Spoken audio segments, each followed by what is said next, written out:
Hello there folks, back again for another video. When I originally did my coverage of the new edition of Middle-earth strategy battle game, I covered the Armies of the Lord of the Rings book because that is the one that I most play, with all of the kind of army lists that I have in there. I don't necessarily have that much of a Hobbit collection, apart from the stuff that came out during the Escape from Goblin Town box set back in day. So it's never really been a period of Middle Earth that I've particularly wargamed, even though I do like quite a lot of the models. Well, quite a lot of the good models anyway. The evil ones leave something to be desired, in my opinion, regardless. But yes, I also then said in response to a comment that eventually I would sit down and I would do some coverage of the Armies of the Hobbit book as well. So if this is the period of Middle-earth that you prefer to wargame in, I can give you a little bit of a guide through this book, a little bit of a flick through, and you can then tell me if this is something that you're going to be excited to dive into and have some fun with yourself as well. So yes, it follows the format of all of the new Armies of books, and then it comes with all of the different profiles for your various characters and troops that would fit the period and the movies for the era of The Hobbit.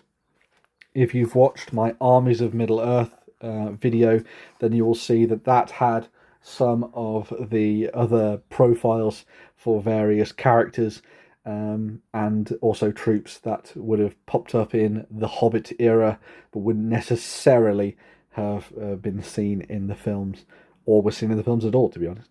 But yeah, so you have more stuff for the Dwarven Holds, the Kingdoms of Men, the Elven Kingdoms and the Free Peoples, and then a whole host of new army lists, as well as more stuff for Gundabad and Dol Guldur, the Misty Mountains and Smaug.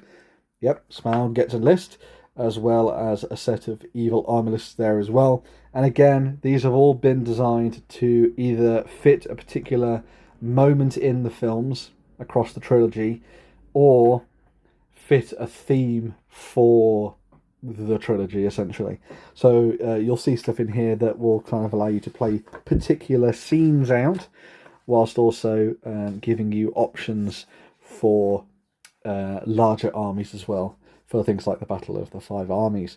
So you have your classic Thorin's company. So you have Thorin, Kili, Fili, Balin, Dwalin, Bifur, Bofer, Bomber, Ori and Dori, Nori, Gloin and Owen, as well as Gandalf the Grey and Bilbo Baggins from back in day, eloquently acted by the wonderful, what's his name? Martin Freeman. There we go. You also then have more stuff for that kind of flashback as well. So you have Thror and Thrain in there, as well as the young Thorin, young Balin and young Dwalin. I have often said that if I was ever going to make an army, it would be this particular moment.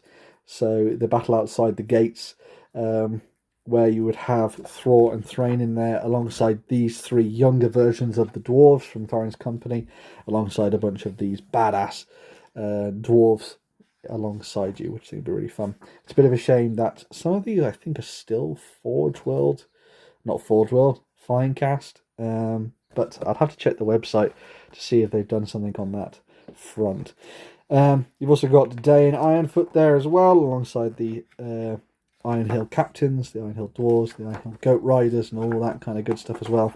So they have covered everything that you'd expect to see from the good side of things, and the dwarves in particular.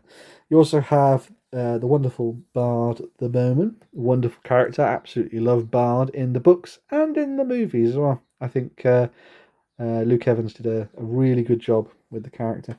It's a bit of a shame that he didn't get to shoot Smaug with his actual bow, but there we go. I suppose he did, just with a massive black arrow. Yeah, there we go. Anyway, all of Bard's family in there as well as all of the extra stuff you'd expect for Lake Town in there too, and all of the side characters that popped up during that. So lots and lots of stuff there. You have the wonderful profile for Elrond, because obviously he was around during this period too, with his wonderful new plastic miniature, as you can see there. I actually have that in a box that I've not opened. Oh dear. Arwen Lindir, the Bilbo the Aging Hobbit, the classic Rivendell captain and warriors, as well as Thranduil there. Legolas and Tariel, Delila, Mirkwood Elves, the Palace Guard and all that kind of good stuff. You've also got Saruman, Radagast, Galadriel, Thrain the Broken, Beorn and Beorn the Bear, and Gwaihir, the Great Eagles, and the new fledgling Great Eagle profile. And then alongside that, a bunch of new army lists.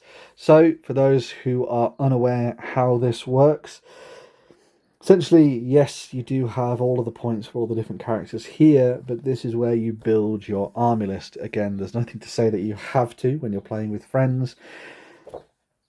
You know, follow the rules of this. You could just build whatever the hell you want. Who cares? It's your hobby. Do whatever the hell you like. But if you are going to be going to proper match play events and things like that, you have to use these army lists in order to build your force, to give you a thematic one, and also to stop some shenanigans, because there's always shenanigans. So, for example, you could build a Thorin's company list, which would contain all of these wonderful heroes, alongside Great Eagles, which is quite nice. So this carries over essentially all of Thorin's adventures with Bilbo and Gandalf and the rest, all the way to the end of the first movie, more or less, which is quite cool. You have the Army of Thor, so this is what I would be using if I was going to be doing that sort of classic army list that I was talking about, using the young models alongside Thor and Thrain. So it gives you an idea of what warriors you're going to be using alongside the Erebors and the Grimhammer captains and things. Alongside all those guys, you can even bring in classic old school dwarf kings if you really want to, which I think is quite cool. Although, of course, they didn't pop up in reality in the movie, I suppose, in the guys that you see the models as, but it's something to think about regardless. You also have the Iron Hills army, so that's the one that relieves them at the Battle of Five Armies and Erebor Reclaimed when Thorin and the rest of his band of warriors charged out. There's the Army of Lake Town, the Survivors of Lake Town, the Garrison of Dale, Erebor and Dale, the Rivendell Force, if you want to go hunt orcs, and the Halls of Thranduil, if you want to kick ass and take names, and the Rangers of Mirkwood, for those people who want to do that fun little endeavour in the second film, where the spiders attack all of them, which is cool. So there you go, you've got Clear the Nest, Dwarven Zeniths, Knife Mastery, which is a fun little nod thematically to all of those engagements. You also have the Battle of Five Armies, which is obviously a huge list as well.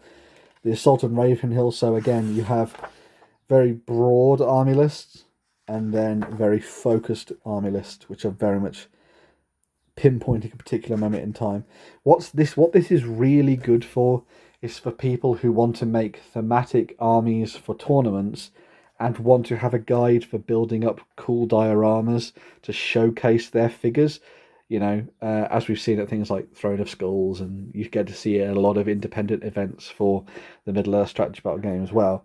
So this is really nice, and don't think of it as restrictive. Think of it as a fun sandbox to play in, because, as I said, you've got all the points there anyway, so you can do whatever the hell you like. But this is a fun tactical challenge, I think, for you to wrap your head around. You also have Radagast's Alliance in there, and then we move over to the forces. Oh, there's also the White Council, and then we move over to the Forces of Evil. Don't like him. And again, just going to flick through these. So you've got Gundabad and Dol Guldur, which is Bolg, Azog the Defiler, Fimbul, Narzug, the Hunter Orcs, the Felwargs, the Goblin Mercenaries, Gundabad Orc Captains, Gundabad Berserkers, a lot of stuff that you would have seen coming out from Forge World sporadically over the last decade or so. The Gundabad Trolls, the Gundabad Ogres, and the Troll Brutes, as well as Warbats, because of course you do. And obviously the Gundabad Catapult Troll, which has a model, or was previewed. I don't think it's actually out yet. Maybe it is by the time you're watching this. And also the Keeper of the Dungeons, which was, funnily enough, the original design for, let me go back to him, Bolg. So that was what he was going to be, essentially. But yeah, so I think that design's way better, but there we go. You've got the Keeper of the Dungeons if you want to make your own force on the tabletop. And then the funky Power Ranger style Nazgul from the movies, which are, okay, I guess some of them are okay, I suppose, but they're a bit weird. You also have. I like that you've actually got them all named there as well. So you got the Forsaken, the Dark Heads, and Carmel the Easterling being slotted in there, which is cool. Mirkwood Spiders, the Misty Mountains with the Goblin King, and all of those classic miniatures from there. Goblin Warriors, Goblin Captains, Bill the Troll, Bert and Tom, and of course Smaug himself makes an appearance. And then how does that break down into army lists? So you have the army of Gundabad. So this is your big force that would have assaulted the heroes during the Battle of Five Armies. And again, it's broken down into your various heroes that you can take alongside your various warriors that fit into those warbands, as well as special rules that are then unlocked by taking that particular army list for your games. You also have the Pits of Dol Guldur, so this is a slightly more sneaky one, which is quite cool. There's even an independent hero there for Thrain the Broken, which is quite nice. And there's a special rule there as well, written about Thrain's imprisonment, which is particularly fitting, as well as the Wizard Hunters special rule. You also have Azog's Hunters, so this would be a good thematic list if you were building one for the first movie.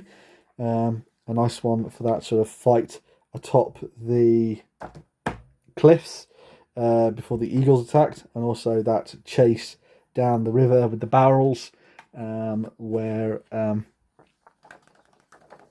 Killy gets shot with an arrow. You also have the Rise of the Necromancer set there, and Goblin Town for all of that fun. And also the Three Trolls as well, which is really good. So you've got some nice bits and pieces in there. And you've also got all of the points listed for them to build up cool options. What's quite nice is then you can use this to expand your army. So this is one of the things they've done, which is quite cool for forces that don't actually have that many minis. So in this case, you have Bill, Bert, and Tom that can allow you to build essentially your basic 400-point force almost. And then you can spend 50 points to add on special abilities that then make them cooler and allow you to play in bigger games. So it's a little bit of an extra saw, I suppose, to make your armies that little bit cooler and thematic, and just mean that you can play more games with less models, which will be good for a lot of people. You also have the Desolators of the North army list, which is, surprisingly, Smaug himself. So you get a big chunky option for him to be dropped onto the tabletop. So, and I like this. The Desolators of the North Army must always include Smaug, who is always the army's general. Otherwise, there wouldn't be any models in your army. A nice little joke that they've added in for that one. So if you do have Smaug and you've wanted to use him in a game for once, you have the option to do so there with that. And then a wonderful full-page spread of the gorgeous Smaug miniature with Bilbo sneaking around in the treasure below. And yeah, so similar to what we saw with the Armies of the Lord of the Rings, it has all of the different profiles that you'd expect that fit the movie versions of these characters, as well as all of the different army lists, which essentially allow you to build thematic forces that match up to those moments from the films. Please let me know what you think about these in the comments down below. I do quite like the idea of doing a Thorin's Company list as well. I think that could be quite fun. Although I also really like the idea of doing like a Survivors of Lake Town army list, but I think it's actually quite expensive to do miniatures wise, because you've got to buy quite a lot of stuff to fit into that. But my two main focuses, I think, for the Hobbit era would be an army of Thror and Thorin's Company. I have most of those models, in fact all of those models already, so I don't have to worry about that one. But the Armies of Thror would be a brand new project. And then for the evil side of things, ooh, what would I do? I think I'd do the Hunters, I think. So if we go back to, where were we? Here we go. Pits of Dog would do, I'd do Azog's Hunters, I think. I think that would be a really fun one to do.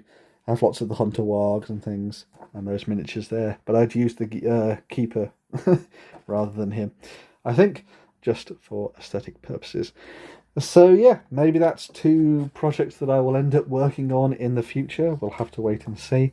But let me know which of these you'd like to approach, and whether or not the Hobbit era is one that you actually end up spending time in.